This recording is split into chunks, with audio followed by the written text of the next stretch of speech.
കഴിഞ്ഞുപോയ വയസ്സ് മുഴുവനും കൊഴിഞ്ഞുപോയത്. എത്ര നേരം അതിൽ നിന്ന് ഇബാദത്തിന് പറയാനുണ്ട് മോനെ. റബ്ബിന് വേണ്ടി ജീവിച്ചത് പറയാനുണ്ട് മോനെ. ഇവിടുത്തെ ജീവിതത്തിന് വേണ്ടി നെട്ടോട്ടമോടിയതും ഇവിടുത്തെ താൽക്കാലിക ലാഭത്തിന് വേണ്ടി ഓടി നടന്നതുമല്ലാതെ എന്റെയും നിന്റെയും കണക്കിൽ വല്ലതും ഉണ്ടോ?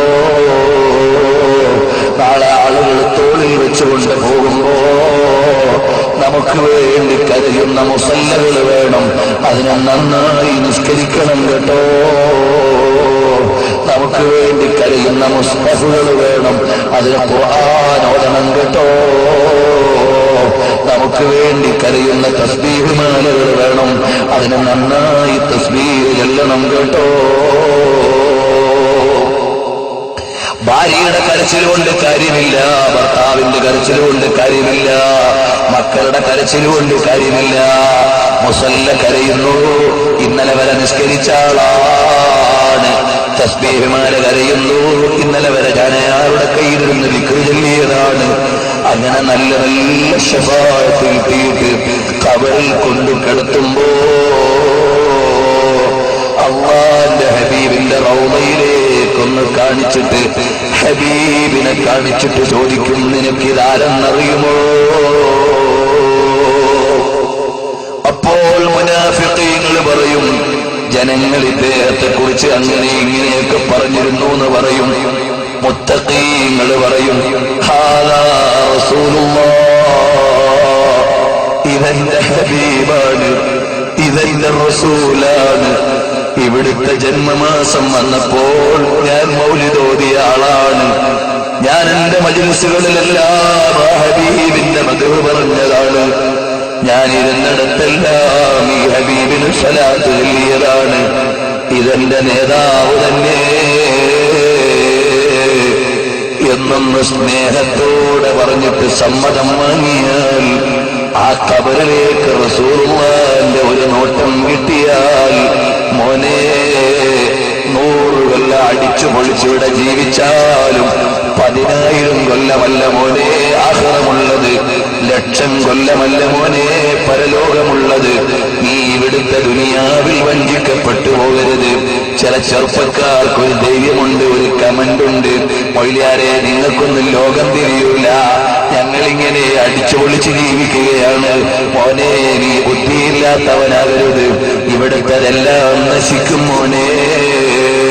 നീ പ്രേമിക്കുന്ന പെണ്ണ് എത്ര സുന്ദരിയാണെങ്കിലും നാളെ അവൾ മരിച്ചു പോകും, അല്ലെങ്കിൽ രോഗിയായി പോകും, അല്ലെങ്കിൽ കിളവിയായി പോകും. ഇവിടുത്തെ എല്ലാ സ്വാധനങ്ങളും അങ്ങനെയാണ്. നീയും നാളെ വയസ്സനാണ്, രോഗിയാണ്, മരിച്ചു പോകുന്നവനാണ്. എന്നിട്ട് ഇതിന്മേലാണോ നീ ചിന്തിക്കുന്നത്? അതേ സമയത്ത് റബ്ബിന്റെ ഒരു കൊട്ടാരമുണ്ട്, അവിടെ നേതൃത്വം നൽകുന്ന ഹബീബുണ്ട്. നാളെ അവിടെ ചെന്നിട്ട് റസൂലുള്ളാഹിന്റെ കാൽക്കലൊന്ന് വീഴണം, കൈയൊന്ന് പിടിക്കണം.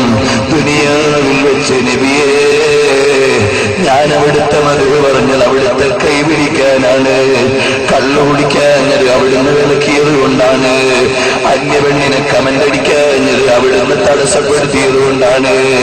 എനിക്ക് വേണം നബിയേ, അവിടുത്തെ ചാരത്തൊന്ന് എത്തണം നബിയേ. അങ്ങനെ മഹബത്ത് വെച്ച് സ്വലാത്ത് ചൊല്ലു മോനെ, റസൂലുള്ളാഹിനെ കാണാം മോനെ. രാത്രി കിടന്നിട്ട് ഹബീബിനെ കാണുന്ന ഉറക്കം എന്ത് നല്ല കിടത്തമാണ്. അല്പസമയം കിടക്കുമ്പോ റസൂലുള്ളാഹിനെ കാണണം. രാവിലെ മുതൽ റസൂലുള്ളാഹിന്റെ ദീനിന് സേവനം ചെയ്യണം.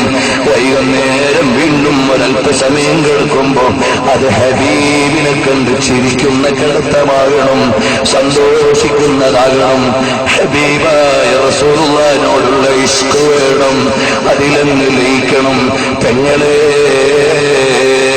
ഏതോ ഒരുത്തന്റെ മേനിമിടിപ്പും അവന്റെ ക്യാൻവാസിങ്ങും അവന്റെ വിളിയും പറച്ചിലും അവന്റെ കണ്ണും കാലും കണ്ടിട്ട് നിന്റെ ജീവിതം ഓർമ്മിക്കാതെ ഹബീബായ നബിതങ്ങളെ ഇഷ്ക് വെച്ചുകൊണ്ട് ജീവിച്ച് അതിലായി മരിക്കാൻ നിങ്ങൾക്ക് ഭാഗ്യം നൽകണേ റബ്ബേ.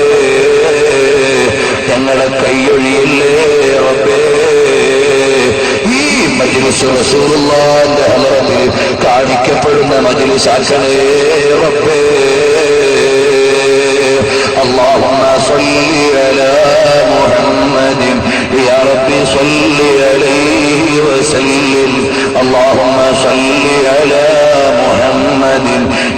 റബ്ബി സ്വല്ലി